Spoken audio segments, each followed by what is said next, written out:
Magandang hapon sa inyong lahat and welcome here at Shades One Bonifacio High Street as we celebrate Ali's 7th birthday celebration.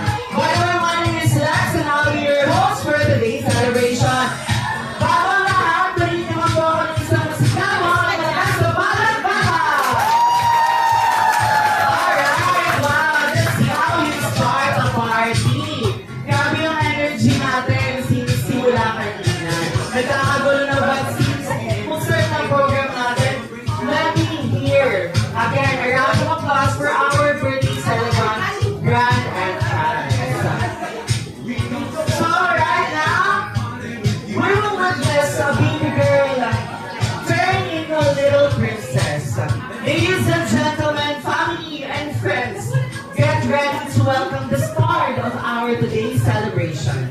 She may be turning 7 today, but to all of us, she will always be energetic, sweet, and loving little girl who fills our heart with joy.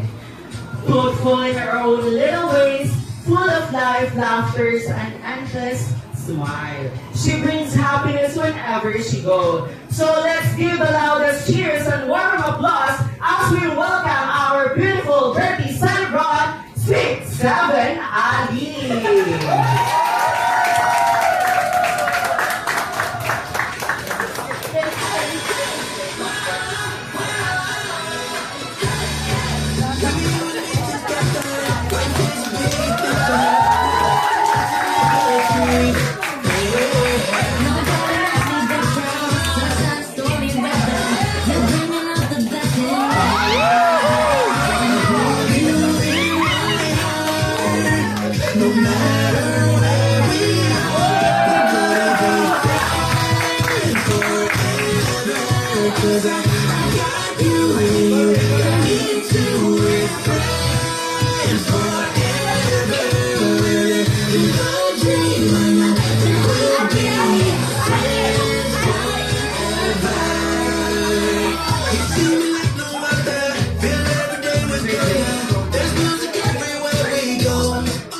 Alright, what a beautiful entrance.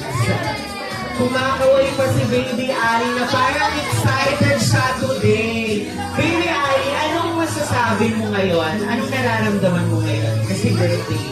What do you feel right now? Happy.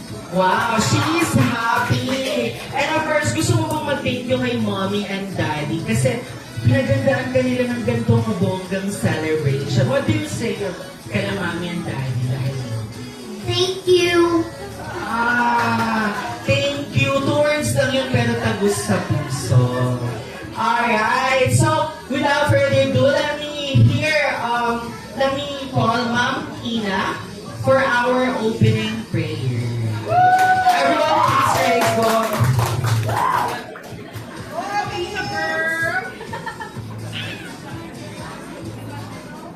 In the name of the Father, and of the Son, and of the Holy Spirit. Amen. Dear Lord, thank you for bringing us together today to celebrate the sweet 7th birthday party of our dearest Ali. We are so grateful for the joy, laughter, and light energy she brings to everyone around her. Thank you for blessing her with a kind heart, an outgoing spirit, and a smile that can light up a room. As she continues to grow, may you guide her and protect her, fill her life with happiness, wonderful experiences, and wonderful loving friendships. May she always stay confident and full of wonders as she follows the beautiful path you have prepared for her. Bless her family and everyone gathered here today, and let this celebration be filled with love, fun, and precious memories.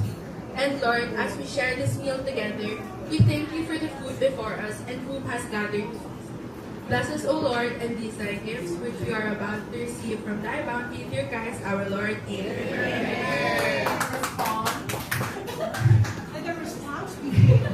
Alright, thank you so much, Ma'am Ina.